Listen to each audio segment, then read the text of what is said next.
Graça e paz, irmãos. Nós vamos dar início ao nosso estudo de hoje da carta de Judas, o segundo estudo, que nós fizemos o primeiro na semana passada. E vamos ler primeiro o texto bíblico, que são os versículos 5 até o versículo 24, até o versículo 25, né? Do 5 ao 25, nós vamos fazer essa leitura agora. Quero, pois, lembrar-vos, embora já estejais cientes de tudo, uma vez por todas, que o Senhor, tendo libertado um povo, tirando-o da terra do Egito, destruiu depois os que não creram, e a anjos que não guardaram seu estado original, mas abandonaram o seu próprio domicílio, ele tem guardado sob trevas, com algemas eternas, para o juízo do grande dia.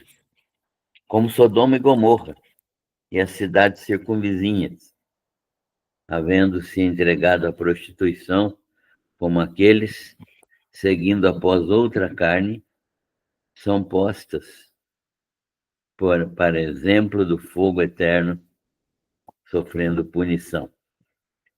Ora, estes, da mesma sorte, quais sonhadores alucinados, não só contaminam a carne, como também rejeitam o governo e difamam as autoridades espirituais superiores.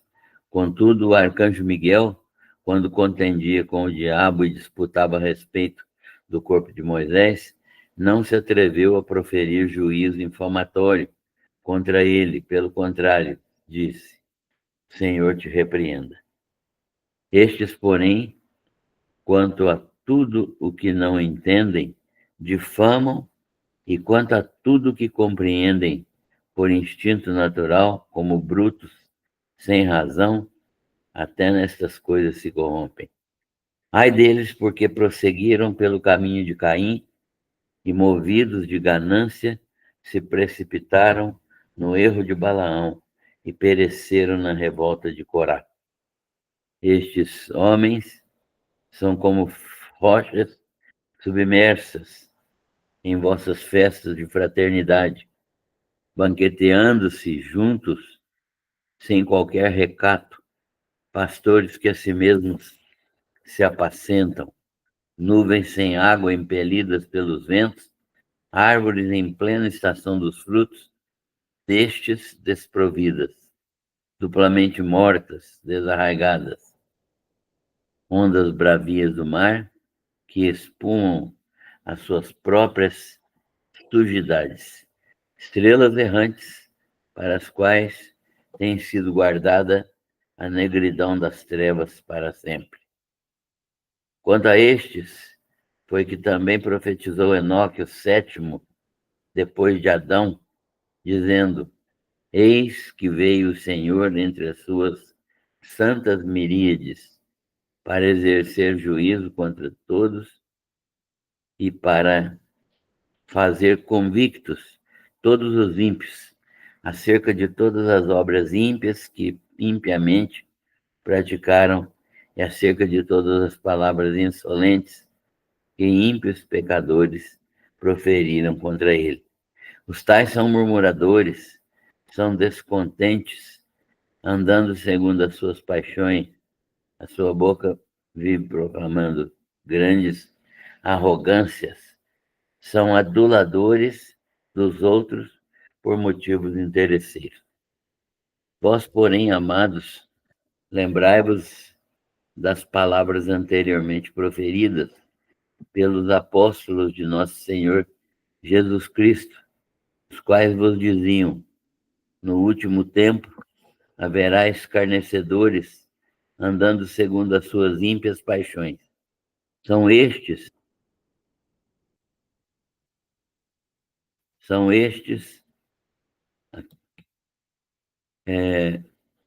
que promovem divisões sensuais que não têm o espírito, Vós, porém, amados, edificando-vos na santa fé, na vossa santíssima fé, orando no Espírito,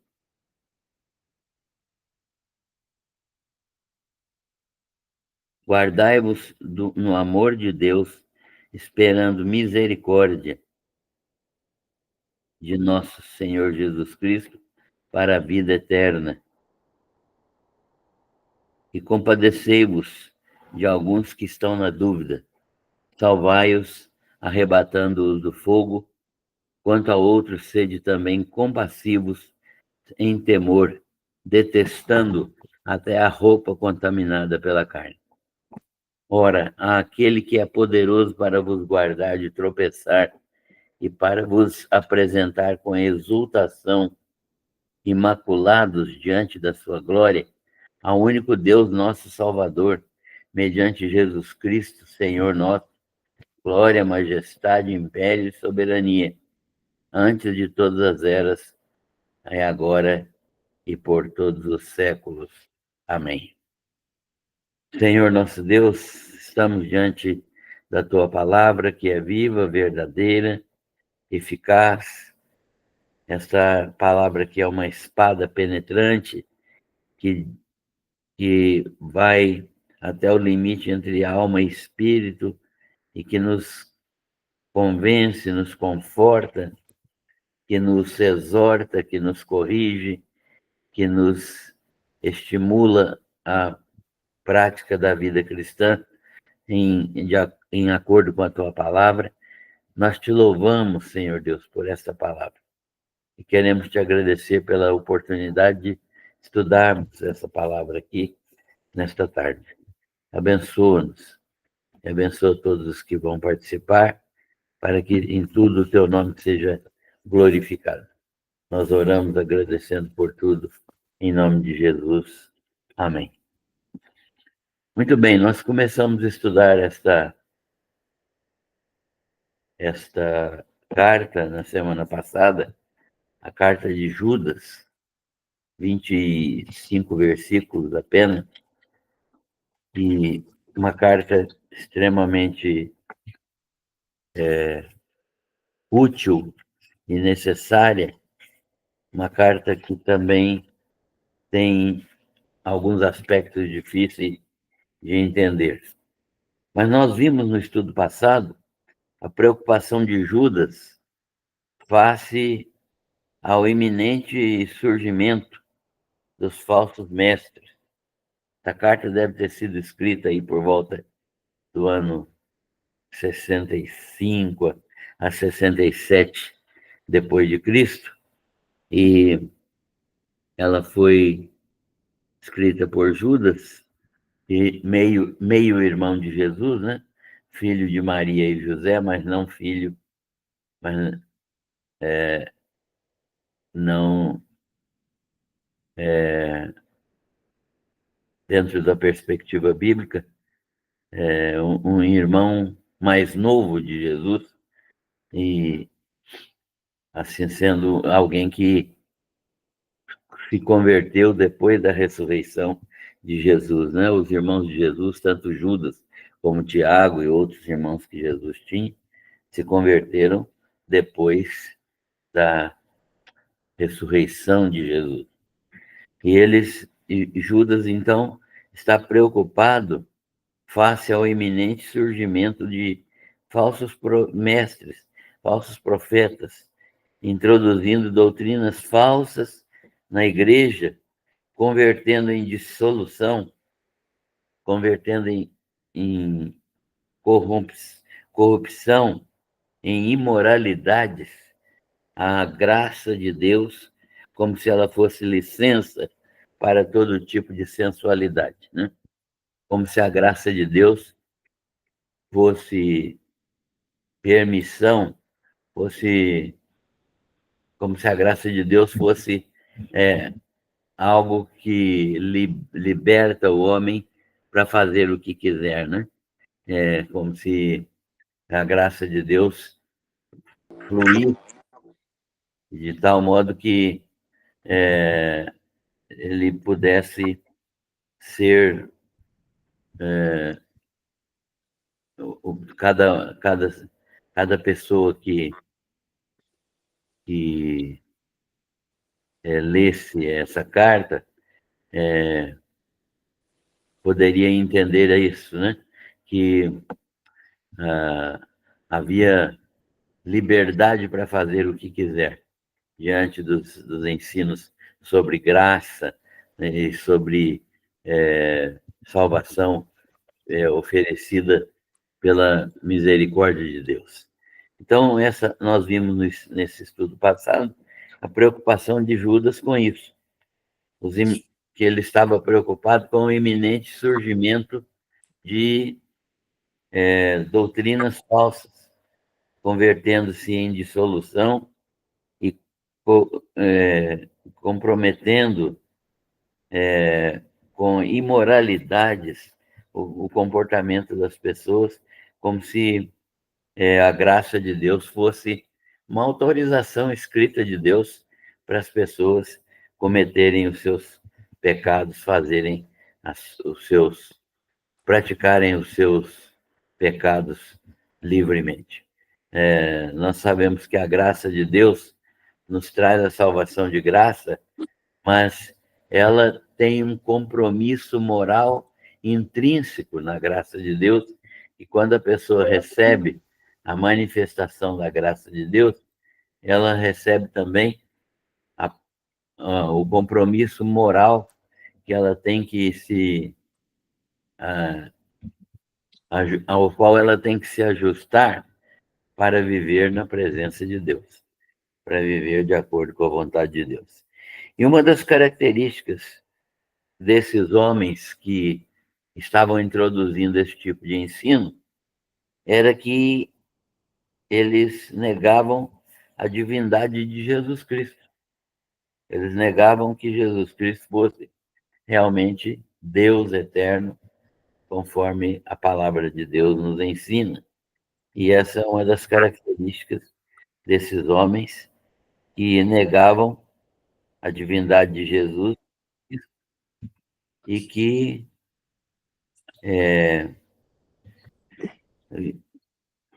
foram,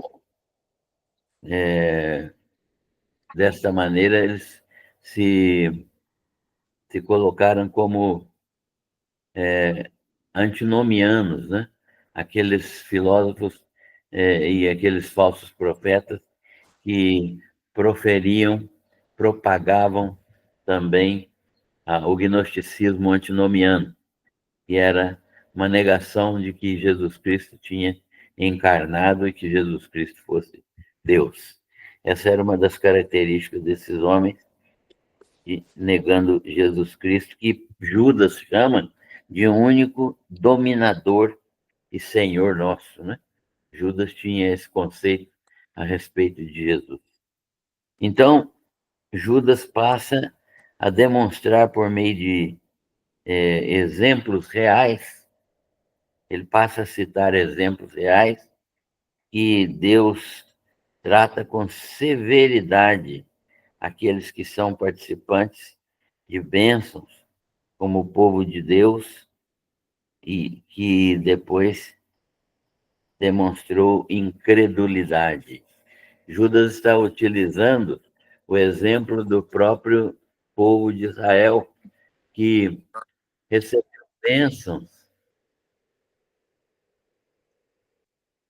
bênçãos de todos os tipos, né? O povo de Israel recebeu bênçãos no Egito, bênçãos na saída do Egito, bênçãos no deserto, viram milagres acontecerem diariamente, e então eles perceberam, sentiram, palparam praticamente todas as manifestações de Deus nas suas vidas, mas ficaram no deserto por incredulidade. Quando Deus mandou os espias para espiar a terra de Canaã, e 12 espias, né, sendo que apenas Josué e Caleb que voltaram animados para tomar a terra. Os outros 10 não quiseram arriscar, né? Ficaram com medo e disseram que, diante daquele povo, eles eram como gafanhotos, né? Então, isso motivou o povo a não crer na palavra de Deus. E Deus, então, fez com que esse povo marchasse durante 40 anos no deserto, até que toda aquela geração que saiu do Egito, de 20 anos para cima, morresse no deserto. Deus puniu esse povo, né? O povo de Israel, que demonstrou incredulidade. Então, o, o, o Judas, o nosso escritor aqui, Judas, está dizendo que ele queria lembrar, então, que uma queria lembrar que Deus, quando Deus libertou o povo tirando do Egito, ele destruiu depois no deserto, deixou morrer no deserto todos aqueles que se colocaram contra, todos aqueles que se colocaram numa posição de incredulidade. Também ele levanta outra questão, que é a questão de Sodoma e Gomorra. Sodoma e Gomorra, ele lança esse exemplo aqui também, né? Ele fala do povo de Israel que não pôde entrar na terra do Egito, porque na terra de Canaã, por causa da sua incredulidade, e também os anjos que não guardaram seu estado original, né? Ele está falando aqui de algo que a Bíblia só menciona no livro de 2 Pedro e no livro de Judas, que é essa menção a anjos que abandonaram o seu principado, abandonaram a sua habitação no céu, seguindo a Satanás, né? Numa revolta que houve no céu. Nós não sabemos exatamente o tempo, porque a Bíblia não menciona, mas nós sabemos que houve uma rebelião no céu e terça parte dos anjos seguiu a Lúcifer, Satanás. E esse, essa situação é lembrada aqui por Judas, porque estes anjos que não seguiram em obediência a Deus, eles foram confinados para serem julgados no juízo daquele grande dia, né? O dia do juízo final, quando os anjos serão condenados a permanecer separados de Deus. E então, esse texto está mencionando exatamente isso, que os falsos profetas serão, é, serão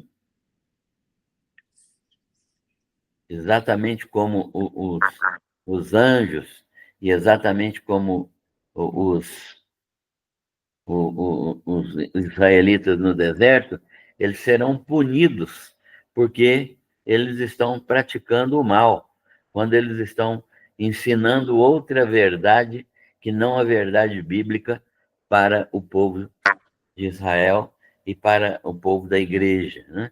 Então, o Judas está abrindo os olhos do povo, das igrejas para as quais ele escreveu, falando que verdadeiramente os que estão introduzindo ensinos errados serão destruídos, como foram destruídos os israelitas no deserto e como ficaram presos em cadeias para o juízo daquele grande dia, aqueles anjos que não guardaram o seu principado, que não permaneceram que não permaneceram na sua posição original, mas que abandonaram aquilo que Deus tinha ensinado a eles, né? Desejado, determinado para eles. E Sodoma e Gomorra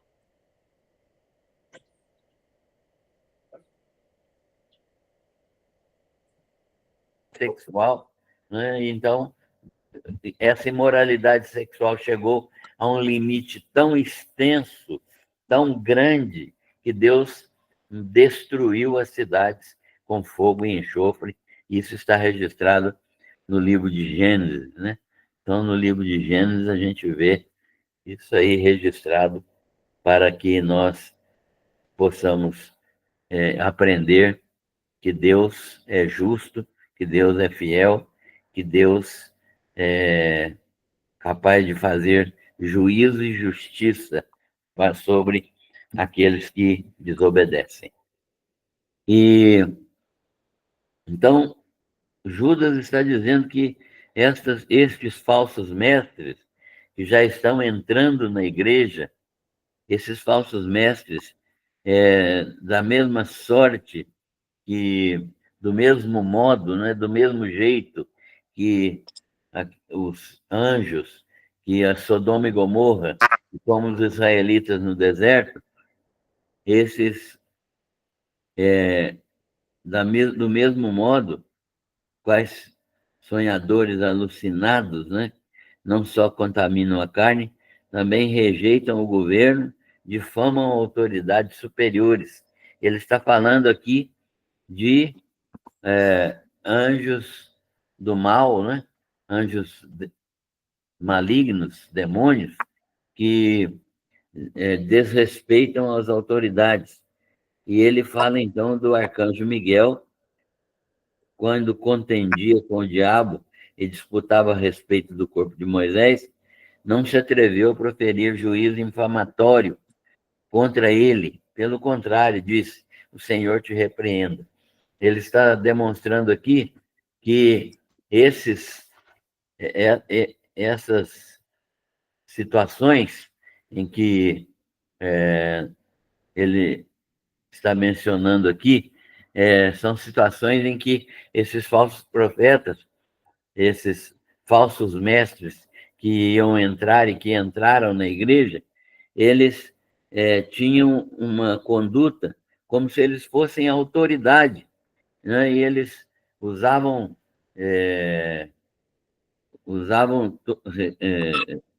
de, de modo usavam essa autoridade, essa pretensão de autoridade que eles tinham, eles usavam para ordenar coisas às autoridades superiores, a anjos. E ele está mostrando que isso não é a prática comum, não é? Que todos devem respeitar as autoridades e que o próprio anjo Miguel não ousou, o arcanjo Miguel, né? Não ousou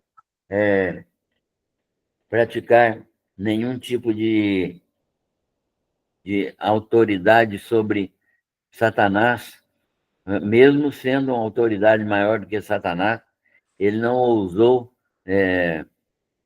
fazer qualquer tipo de pressão ou de manifestar qualquer autoridade sobre Satanás de si mesmo, mas ele disse: o Senhor te repreenda.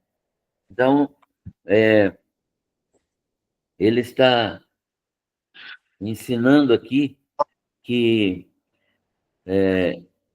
estes homens que estão interferindo na igreja, que estão entrando na igreja como falsos mestres, quanto a tudo que não entendem, eles difamam, eles falam daquilo que não entendem.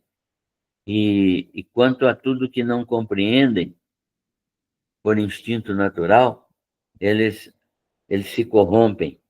Então,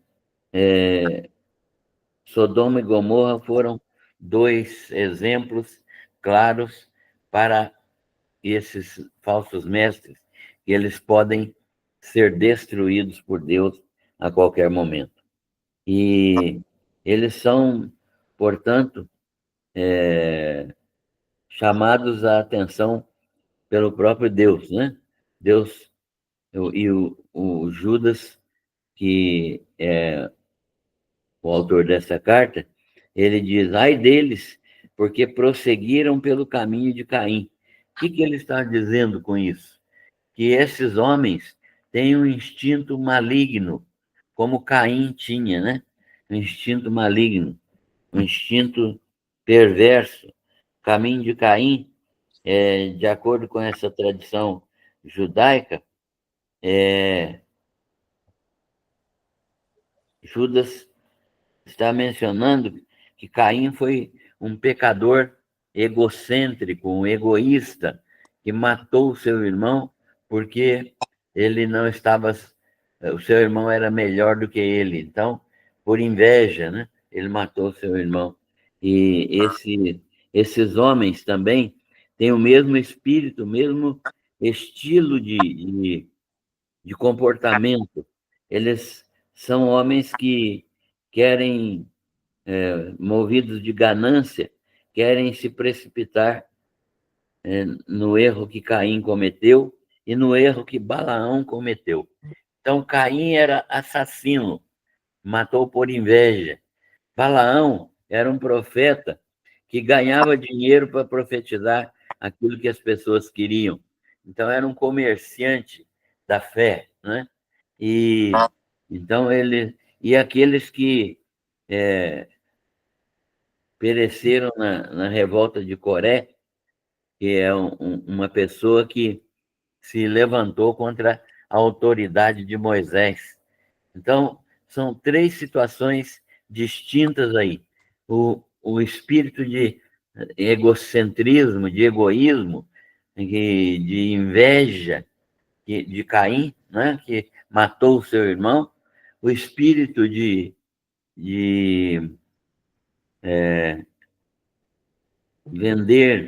vender profecias, vender bênção de Balaão para ganhar dinheiro, e o estilo de desobedecer às autoridades ou querer ser mais do que as autoridades, como esse Coré, né? Ou Corá.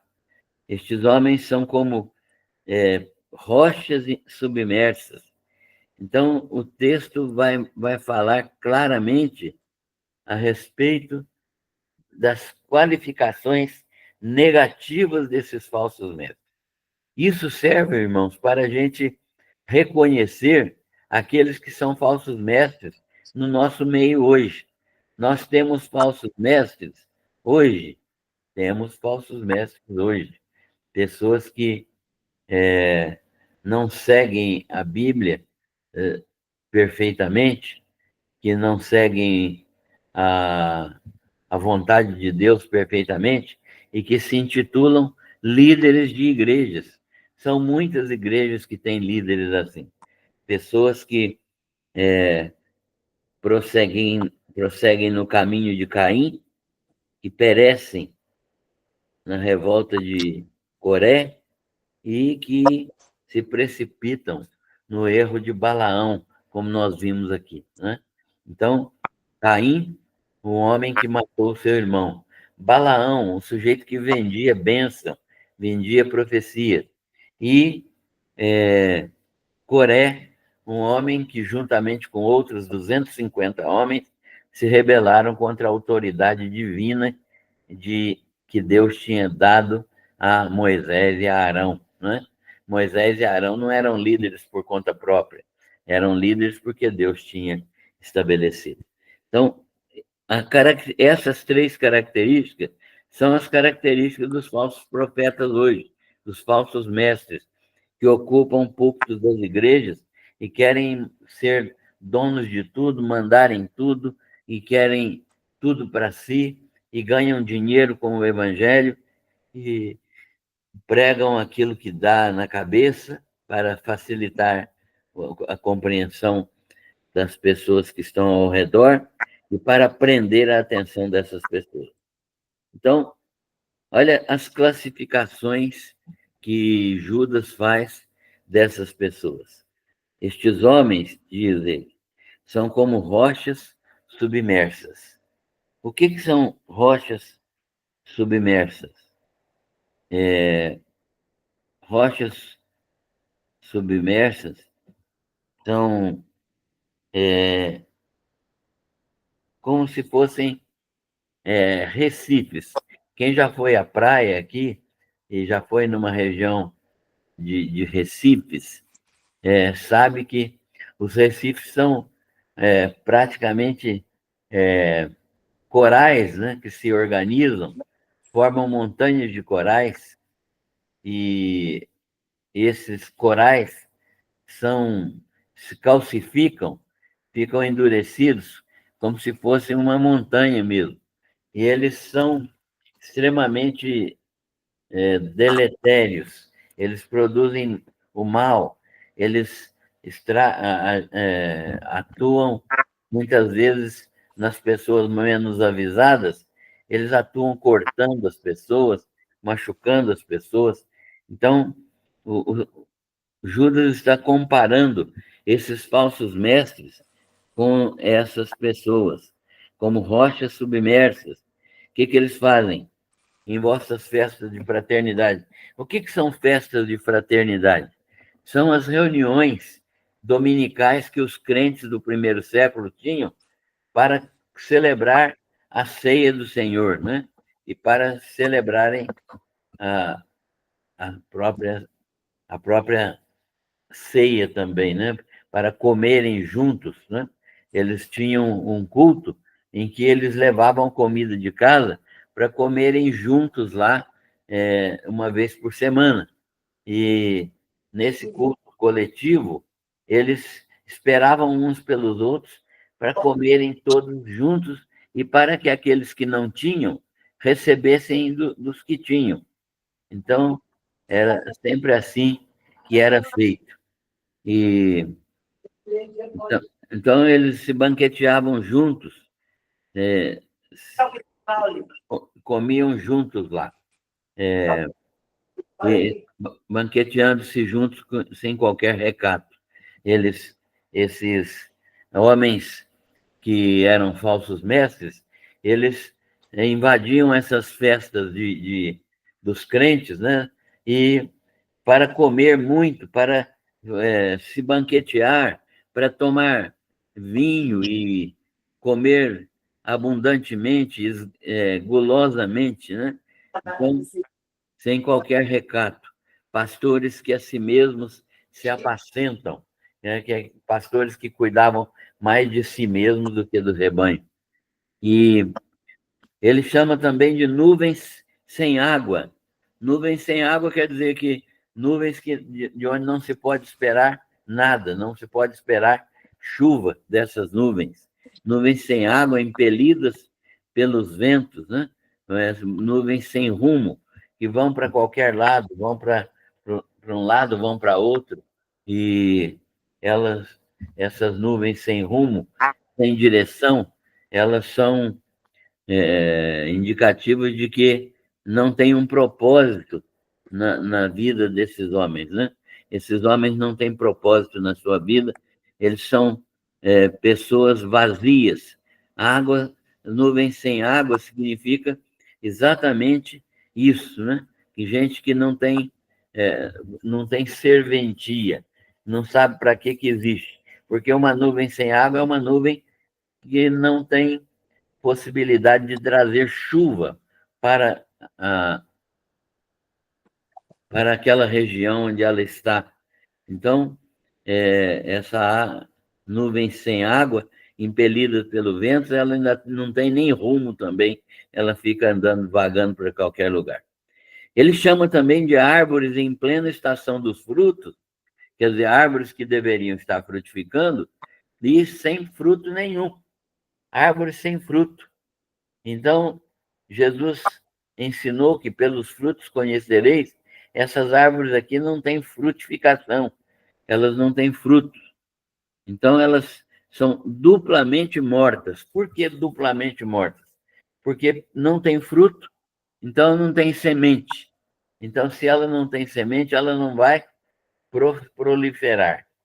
E não tem fruto no momento, o que significa que ela não serve para nada. Então, elas são duplamente mortas, né? Porque uma árvore só vale pelo fruto que ela demonstra, que ela dá. Então, são árvores que seriam desarraigadas, mas também são árvores que não dão seu fruto no tempo da colheita e são como as vidas daquelas pessoas que a vida daquelas pessoas que não frutificam, pessoas que estão na igreja, pessoas que estão frequentando o trabalho regular, mas que não crescem, que não melhoram de vida, que não se não evoluem espiritualmente, né? Então, esse tipo de pessoa está contemplado aqui nesta narração de Judas. Ondas bravias do mar, né? Ele fala aqui, ondas bravias do mar, o que significa isso? Ele está falando que são pessoas que têm, às vezes, violência, ondas bravias do mar, que espumam suas próprias sujidades, que jogam a sua própria sujeira na praia, né? E estrelas errantes para as quais tem sido guardada a negridão das trevas para sempre. Essas estrelas errantes, então, são como se fossem estrelas que não têm uma rota, que não têm um tipo de órbita, não orbita em torno de nada, né? Estrelas errantes, quer dizer, pode ser, inclusive, uma aplicação da, da própria expressão para anjos, né? Que às vezes os anjos podem ser chamados poeticamente de estrelas. Mas aqui o texto está sendo muito claro: estrelas errantes para as quais tem sido guardada a negridão das trevas para sempre. Então, são astros, esses homens são como astros desgovernados que não têm uma rota, que não têm uma órbita normal, né? Que vão ser julgados também no final dos tempos. Quanto a essas pessoas aqui, há profecia sobre eles. Enoque profetizou, né? O sétimo depois de Adão, dizendo que veio o Senhor entre as suas miríades e para exercer juízo contra todos e para fazer convictos todos os ímpios acerca de suas ímpias obras que impiamente praticaram, acerca de todas as insolentes, das palavras insolentes que ímpios pecadores proferiram contra ele. Então, o texto mostra que já há uma profecia contra esses falsos mestres, né? O próprio Enoque, no sétimo depois de Adão, quem já leu o livro de Gênesis, já viu Enoque ali. Enoque é o sétimo depois de Adão, e ele escreveu, né, num livro que não consta da Bíblia, mas que foi respeitado pelos judeus, apesar de não de ser um livro apócrifo. É um livro que tem uma profecia a respeito da segunda vinda do Senhor Jesus para julgar essas pessoas, para exercer juízo, né, contra todos eles. Isso. Jesus vai julgá-los todos. Esses tais são murmuradores, quer dizer, são pessoas que vivem reclamando, são descontentes, né? Não têm alegria, está tudo ruim para eles, andando segundo suas paixões, eles só fazem aquilo que dá satisfação para eles. A sua boca vive propalando grandes arrogâncias, ou seja, eles usam a boca para falar daquilo que eles não fazem, né? Eles falam que a boca deles é uma boca mentirosa, que fala de coisas grandes que eles fizeram sem que eles nunca tivessem feito coisa alguma. Então, essa situação de palavras insolentes que os pecadores proferiram contra ele, são palavras das quais todos os que proferem vão dar contas a Deus. Os tais são murmuradores, descontentes, né, sem alegria, andando segundo as suas paixões, ou seja, eles fazem aquilo que dá vontade de fazer, aquilo que dá satisfação imediata, satisfação da carne em fazer, né? Comer, beber, dormir, fazer sexo, ter sucesso, essas coisas todas que só dão prazer temporário, carnal, é que eles procuram estar realizando. E são descontentes, andando segundo suas paixões. A sua boca vive propalando grandes arrogâncias, né? Falando o que não deve, mentindo. São aduladores dos outros, né? Por motivos interesseiros. São pessoas falsas, que adulam. Adular significa tentar agradar, né? Os outros, com o objetivo de, muitas vezes, passar a perna nos outros. Então, esse é o retrato que Judas faz dos falsos profetas, dos falsos mestres, que introduziram, que estão se introduzindo no meio evangélico, no meio da igreja, e eles interferem na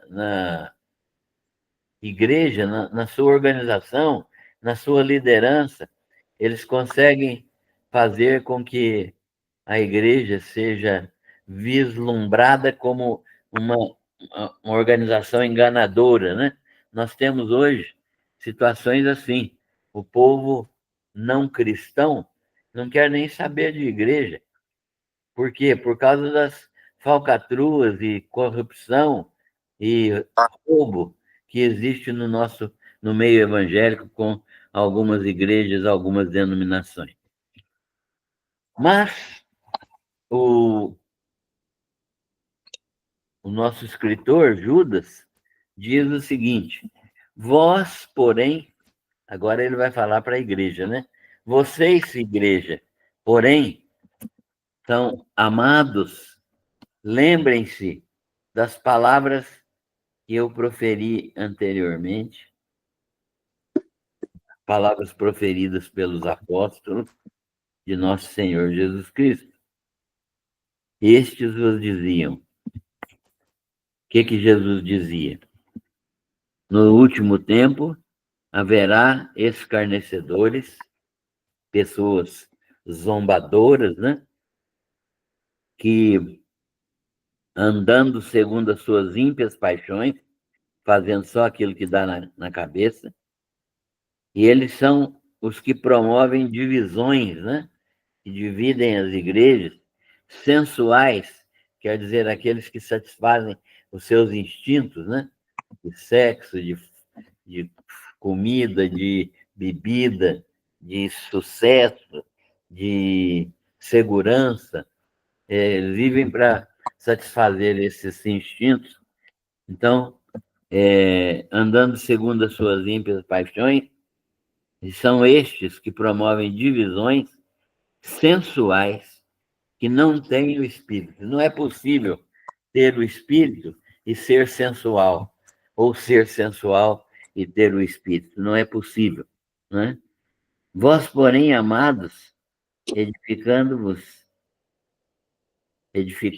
na vossa fé santíssima, orando no Espírito, guardai-vos no Senhor, no amor de Deus, esperando a misericórdia de nosso Senhor Jesus Cristo para a vida eterna. Então, a atitude que Judas recomenda para nós é que nós tenhamos expectativa da segunda vinda de Jesus, que nós tenhamos a expectativa daquilo que Jesus fez e da sua segunda vinda, quando ele completará aquilo que ele iniciou fazer na cruz do Calvário e que ele terminou com o perdão dos nossos pecados e que ele vai completar com a nossa glorificação. Então, Judas está dizendo que nós devemos permanecer edificados sobre a nossa Santíssima, orando no Espírito Santo, orando em Espírito, guardados no amor de Deus, esperando a misericórdia de nosso Senhor Jesus Cristo para a vida eterna.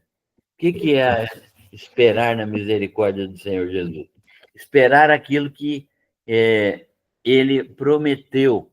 Ele prometeu que viria em segunda vez e que nós estaríamos juntos com ele. Então, ele deve arrebatar a igreja para que a igreja desça com ele segunda vez no reino milenar. Então, guardai-vos no amor de Deus, esperando a misericórdia de nosso Senhor Jesus Cristo para a vida eterna, aguardando aquilo que Jesus prometeu, porque ele é bondoso e misericordioso. E ele dá um conselho: compadecei-vos de alguns que estão na dúvida. Às vezes há algum crente que está duvidoso, né? Será que Jesus vai voltar mesmo? A gente precisa ter paciência com essas pessoas e compadecermos-nos com eles, tendo misericórdia, né? Um coração misericordioso para com aqueles que não sabem, não têm certeza da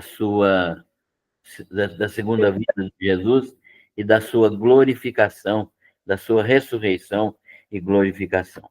Mas ele fala: compadecei-vos de alguns que estão na dúvida, salvai-vos, arrebatando-os do fogo. O que é isso? Arrebatando do fogo. É uma palavra que implica em urgência, né? Dando credival. Que a gente utilize sabedoria, discernimento, e que a gente seja urgente para pregar àqueles que estão em dúvida, salvando-os, arrebatando-os do fogo, né? Como se fosse salvá-los de um incêndio.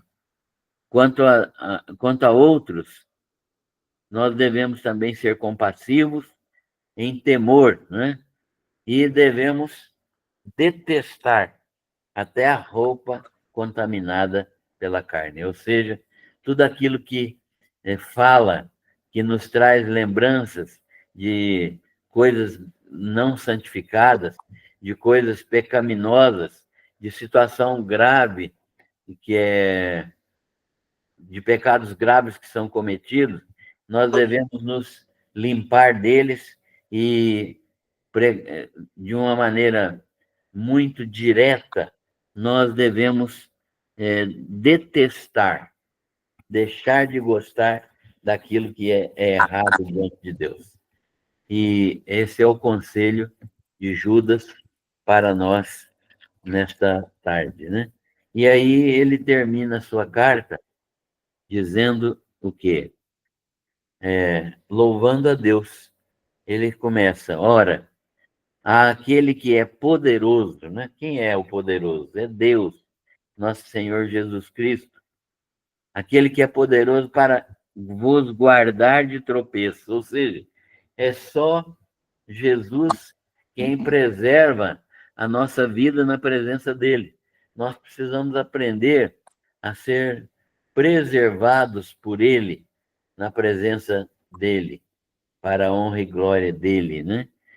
Aquele que é poderoso para vos guardar de tropeços, e aquele que é poderoso para vos apresentar com exultação, ou seja, para nos apresentar diante de Deus aperfeiçoados, né, ressuscitados e glorificados, imaculados, né, sem mancha nenhuma, sem pecado, diante de Deus, diante da glória de Deus, ao único Deus, né,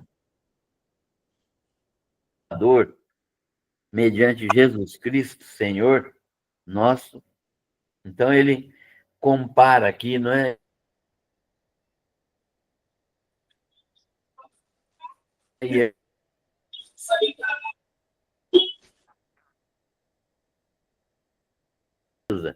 Jesus é Deus, o Pai é Deus. E os dois são Deus na mesma natureza, na mesma essência. Eles são Deus da mesma substância.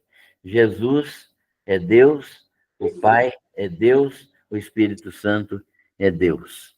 Então, ele fala que é o único Deus, nosso Salvador, mediante Jesus Cristo, isso mostrando que a nossa salvação foi conquistada pela graça de Deus mediante o sacrifício de Jesus e que é Senhor nosso, a todo mundo glória,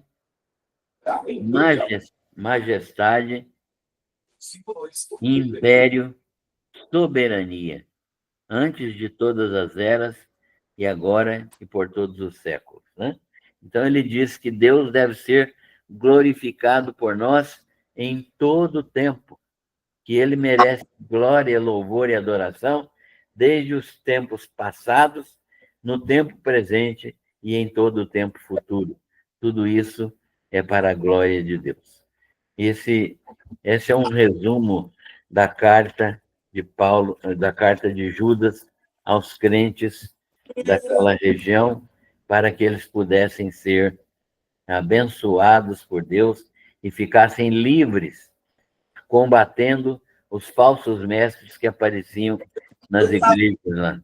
Então, Deus, Deus,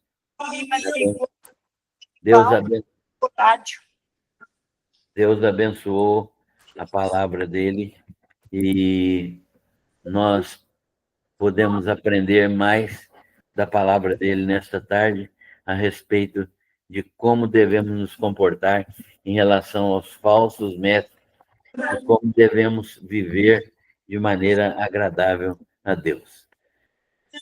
Muito bem, que Deus seja glorificado na nossa vida e que nós possamos aprender com essa carta de Judas a ter discernimento, sabedoria para identificarmos os falsos mestres e combatermos a eles na beleza da santidade da palavra de Deus, né? Essa palavra que é um crivo que não permite que nós nos enganemos se nós a obedecemos. Deus esteja abençoando a vida de todos que participaram hoje aqui e convidamos a todos para participarem do culto hoje à noite, né? Às 7 horas, na Primeira Igreja Batista de Cacoal, e amanhã também às 9 da manhã.